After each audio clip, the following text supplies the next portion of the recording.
Hi అండి, welcome to my channel Shravani spicy kitchen. నేను మీ శ్రావణి. ఇవాళైతే నేను గుమ్మడికాయతో మంచిగా ఫ్రై అయితే చూపించేస్తానండి. ఇదైతే మాత్రం చాలా టేస్టీగా ఉంటుంది. మోస్ట్లీ చాలామంది గుమ్మడికాయని ఎక్కువ తినరు కదా. తినని వాళ్ళైతే తప్పకుండా ఇది ట్రై చేయండి. అన్ని వెజిటబుల్స్ తింటే బాగుంటుంది, కానీ మనం అనుకుంటాము అయ్యో ఇవి బాగుండవేమో అని అనుకుంటాము, కానీ ఒకసారి టేస్ట్ చేస్తేనే కదా తెలుస్తుందండి. ఇదైతే మాత్రం తినని వాళ్ళు కూడా తప్పకుండా ట్రై చేయండి. చాలా టేస్టీగా అయితే ఉంటుంది. ఇది తిన్నారంటే మాత్రం మీరే చెప్తారు టేస్ట్ అనేది మాత్రం. లేట్ చేయకుండా అయితే ప్రాసెస్లోకి అయితే వెళ్ళిపోదాం. ముందుగా ఇక్కడైతే నేను 1/2 కేజీ దాకా గుమ్మడికాయ తీసుకొని ఈ విధంగా అయితే పైన చెక్కు తీసేసుకుంటున్నాను. ఈ విధంగా చెక్కు తీసేసుకున్నాక స్లైసెస్ కట్ చేసేసుకొని అందులో ఉన్న సీడ్స్ని కూడా తీసేసుకుంటున్నాను. ఈ విధంగా సీడ్స్ కూడా తీసేసుకున్నాక అన్నీ ఒకసారి వాష్ చేసేసుకొని ఒక ప్లేట్లోకి తీసుకొని ఈ విధంగా ముక్కలు అయితే కట్ చేసేసుకోవాలి. నేను చూపిస్తున్నాను కదా, ఈ సైజులో చేసుకుంటే సరిపోతుంది. ఏ సైజులో చేసినా గుమ్మడికాయ అనేది ఒక 5 నిమిషాల్లోనే కుక్ అయిపోతుంది. మరి ముద్దగా అయిపోతే అస్సలు తినడానికైతే బాగోదు. కాబట్టి ఈ విధంగా ఒకసారి చూడండి, ట్రై చేసి అయితే బాగా డ్రైగా టేస్టీగా కూడా ఉంటుంది. ఈ విధంగా ముక్కలు చేసేసుకున్న తర్వాత స్టవ్ మీద కడాయి పెట్టుకొని ఆయిల్ వేసుకోవాలి. ఆయిల్ అనేది కాస్త హీట్ ఎక్కిన తర్వాత ఆవాలు జీలకర్ర వేసుకొని చిటపట్లాడాక ఆనియన్స్ కూడా వేసేసుకొని ఆనియన్స్ అనేవి కాస్త మెత్తబడితే సరిపోతుంది. మిగిలింది కూడా మనం గుమ్మడికాయ ముక్కలతో పాటు ఫ్రై చేసుకుంటాం కాబట్టి పర్ఫెక్ట్గా అయితే ఫ్రై అయిపోతాయి ఆనియన్స్ కూడా. ఈ ఆనియన్స్ అనేవి ఈ ఫ్రైలో అయితే భలే టేస్టీగా ఉంటాయి కాబట్టి నేనైతే కొద్దిగా ఎక్కువగానే వేసుకున్నాను. ఈ విధంగా కాస్త ఫ్రై అయ్యాక ఇందులోనే కొద్దిగా పసుపు అలానే సాల్ట్ కూడా వేసేసుకొని పసుపు కాస్త ఈ విధంగా మిక్స్ చేసేసుకొని పచ్చివాసన పోయేంత వరకు అయితే ఫ్రై చేసుకోవాలి. మంటను మాత్రం లో ఫ్లేమ్లో పెట్టుకోవాలి.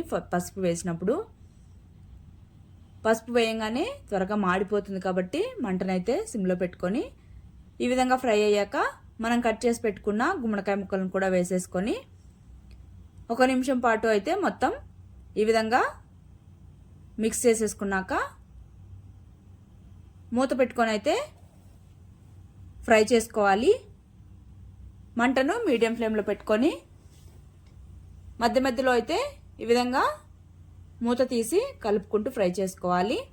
ఎక్కువ టైం అయితే పట్టదండి, త్వరగానే కుక్ అయిపోతుంది. చూడండి ఇక్కడ ఈ విధంగా మనము మరీ సాఫ్ట్గా అయిపోయేంత వరకు అయితే ఉండకండి, ఎందుకంటే గుమ్మడికాయ ముక్కలు సాఫ్ట్గా అయ్యాయంటే అసలు తినడానికే బాగోదు.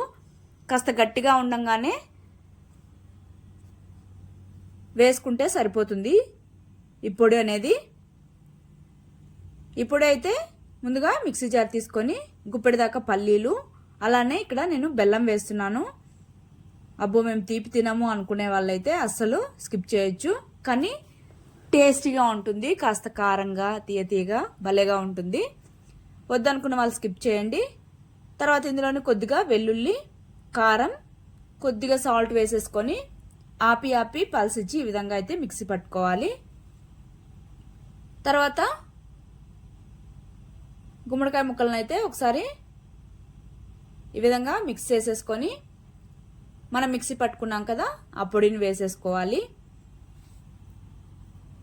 ఈ పొడి అయితే మనం రోట్లో వేసి దంచితే ఎంత పర్ఫెక్ట్గా వస్తుందో అలానే ఉంటుంది.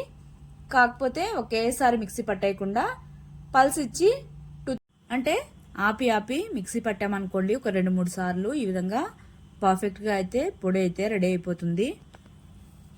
అన్నంలో కూడా చాలా బాగుంటుంది. ఈ విధంగా పల్లీల పొడి వేసేసాక 1 నిమిషం పాటు బాగా మిక్స్ చేసేసుకొని మూత పెట్టుకొని ఉండనిస్తే సరిపోతుంది.